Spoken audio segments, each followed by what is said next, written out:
Friends, এখানে একটা sentence আছে, যে মেয়েটা আমার সাথে স্কুলে যায় সে আমার বোন। এখানে দেখুন এই ধরনের সেন্টেন্স, এটা হচ্ছে কমপ্লেক্স সেন্টেন্স। এই ধরনের সেন্টেন্স যখন আমরা ইংলিশে পড়তে যাব তখন দুটো করে পার্ট থাকবে, একটা মেইন ক্লজ এবং অপরটি হলো রিলেটিভ ক্লজ। তাহলে চলুন আগে এর ইংলিশটা কি হবে সেটা জেনে নিই, তারপর আমরা গ্রামারের পার্টে আসবো। তাহলে যে মেয়েটা, এখানে যে মেয়েটা হলো সাবজেক্ট নির্দিষ্ট করে বলা হয়েছে কোন মেয়েটা, সেই কারণে দ্য গার্ল হবে। দ্য গার্ল, যে দেখুন যে মেয়েটা আমার সাথে স্কুলে যায় এক্ষেত্রে হু আনতে হবে, অর্থাৎ এখানে মডিফাই করছে হু, গার্লকে মডিফাই করছে যে, যে দ্য গার্ল, যে মেয়েটি যে আমার সাথে স্কুলে যায়, হু গোজ টু স্কুল আমার সাথে, with me is my sister. The girl who goes to school with me is my sister.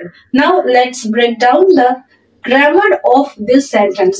দেখুন এখানে দুটো পার্ট আছে, আগেই বললাম, একটা হলো মেইন ক্লজ এবং অপরটি হলো রিলেটিভ ক্লজ। তাহলে এখানে মেইন ক্লজ কোনটা? এখানে দ্য গার্ল হু থেকে who goes to school with me, এই পার্টটা যদি আমরা তুলে দিই তাহলে কি পড়ে থাকলো? The girl is my sister, মেয়েটি হয় আমার বোন। এখানে the girl is my sister, এটা হলো মেইন ক্লজ।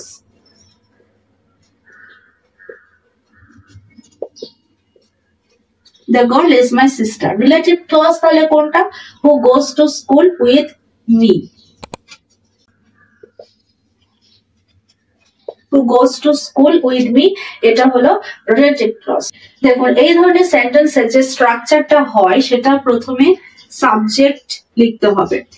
সাবজেক্ট কি? The girl. এর পরে আসবে রিলেটিভ প্রোনাউন। এখানে রিলেটিভ প্রোনাউন কি? হু। রিলেটিভ প্রোনাউন হু, যে দ্য গার্লকে মডিফাই করছে। এখানে হু কাকে মডিফাই করছে?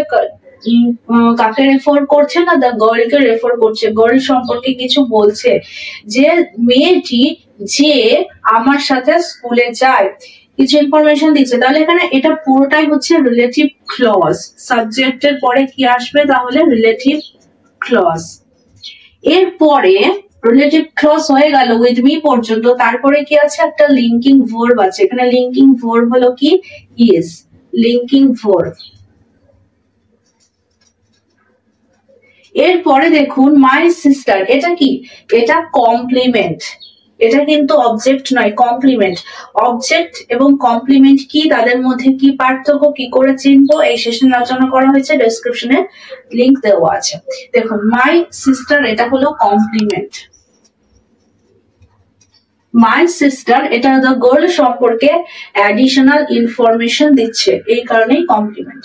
তাহলে বোঝা গেল প্রথমে সাবজেক্ট আসবে the girl, relative clause who goes to school with me, এরপর লিঙ্কিং ভার্ব আসবে ইজ।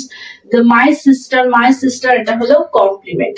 তাহলে এখানে হু রিলেটিভ প্রোনাউন, যে দ্য গার্লকে মডিফাই করছে। চলুন তাহলে আরো কিছু সেন্টেন্স শিখে নিই, যেগুলো সাহায্যে আমরা আরো প্র্যাকটিস করতে পারবো। তার আগে এটা স্ক্রিনশট নিয়ে নিতে পারেন।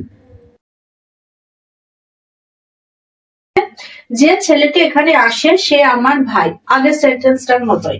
তাহলে এখানে যে ছেলেটির subject the boy,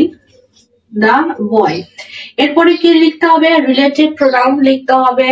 the boy, হু এখানে রিলেটিভ প্রোনাউন, যে এখানে আসে হু। দেখুন দ্য বয় সিঙ্গুলার, সেই কারণে কামস হবে। দ্য বয় হু কামস এখানে আসে, হিয়ার। লিঙ্কিং ভার্ব এখানে বসাতে হবে, এরপর হু কামস হিয়ার, এটা হয়ে গেল রিলেটিভ ক্লজ। লিঙ্কিং ভার্ব কি হবে? ইজ। যেহেতু দ্য বয় কি? দ্য বয় হচ্ছে singular. The boy who comes here is আমার ভাই, মাই ব্রাদার।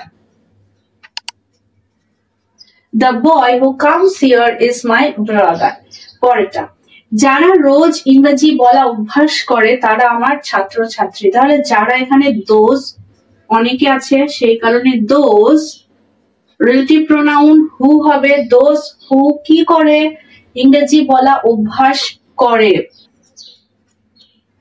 প্র্যাকটিস কি প্র্যাকটিস করে, অভ্যাস করে, কি অভ্যাস করে, ইংরেজি বলা।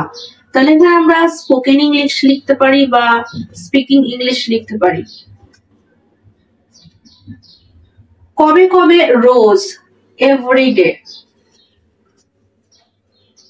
এভরিডে। এরপর দেখুন যারা আছে, দোজ আছে, সেই কারণে আর লিখতে হবে, আর my students. Those who practice speaking English every day are my students. এখানে কিন্তু practice হবে, s যোগ হবে না, কারণ এটা plural নাম্বার আছে। Those who practice speaking English every day are my students. পরের সেন্টেন্স কি আছে, যে আমাকে সাহায্য করেছিল সে আমার বন্ধু। দেখুন এখানে করেছিল আছে, পাস্ট আছে, তাহলে কি করে লিখবো, যে আমাকে সাহায্য করেছিল, যে, তাহলে the one এখানে লিখতে হবে, the one who কি সাহায্য করেছিল, helped, helped কাকে সাহায্য করেছিল, আমাকে। the one who helped me সে আমার বন্ধু, সে হয় আমার বন্ধু, তাহলে is my friend, is my friend. The one who helped me is my friend. যাকে তুমি মেলাতে দেখেছিলে সে আমার মামাতো বোন। দেখেছিলে পাস্টে, মামাতো বোন। এখানে কি লিখবো দেখুন, যাকে তুমি দেখেছিলে, the one, এখানে কিন্তু আর হু লিখবো না, হোম লিখবো, অর্থাৎ যাকে, whom তুমি দেখেছিলে, তুমি দেখেছিলে, you saw, the one whom you saw. কোথায় দেখেছিলে, মেলাতে দেখেছিলে, at the fair, at the fair। তাহলে whom you saw at the fair হয়ে গেল রিলেটিভ ক্লজ। এখানে the one subject, whom relative pronoun, whom you saw at the fair relative clause হয়ে গেল। দেখুন সে আমার মামাতো বোন, the one whom you saw at the fair is, এখানে কিন্তু is লিখতে হবে, is my, এখানে মামাতো বোন, এক্ষেত্রে মামাতো অর্থাৎ মায়ের দিক থেকে যখন আসবে তখন আমরা ম্যাটারনাল লিখতে পারি, এবং মামাতো বোন মামার ছেলে বা মেয়ে বা কাকার ছেলে বা মেয়ে বা জেঠুর ছেলে বা মেয়ে বা পিসি মাসি এরকম হলে আমরা সিম্পলি কাজিন লিখি। কাজিন সিস্টার কিংবা কাজিন ব্রাদার এগুলো কিন্তু আমরা লিখি না, শুধুমাত্র কাজিন লিখে না। আমরা ম্যাটারনাল এটা উল্লেখ করতেও পারি, নাও করতে পারি, is my cousin. The one whom you saw at the fair is my cousin, বা the one whom you saw at the fair is my maternal cousin. Okay, যার সাথে তুমি ঝগড়া করেছিলে সে আমার কাকাতো ভাই, the one, এখানে দেখুন whom না লিখে আমরা with whom লিখবো, কারণ সাথে বলা হয়েছে, যার সাথে, with whom।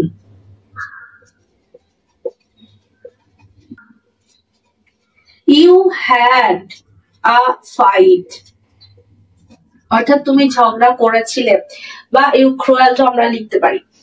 The one with whom you had a fight relative pronoun হয়ে গেল with whom থেকে fight পর্যন্ত, is my, এখানে কাকাতো ভাই আছে, আমরা এখানে paternal cousin লিখতে পারি, বা শুধু cousin এখানে আমরা লিখতে পারি, আমরা খুড়তুতো ভাই বা কাকাতো ভাই এভাবে লিখি। ওকে, তাহলে cousin, the one with whom you had a fight is my cousin.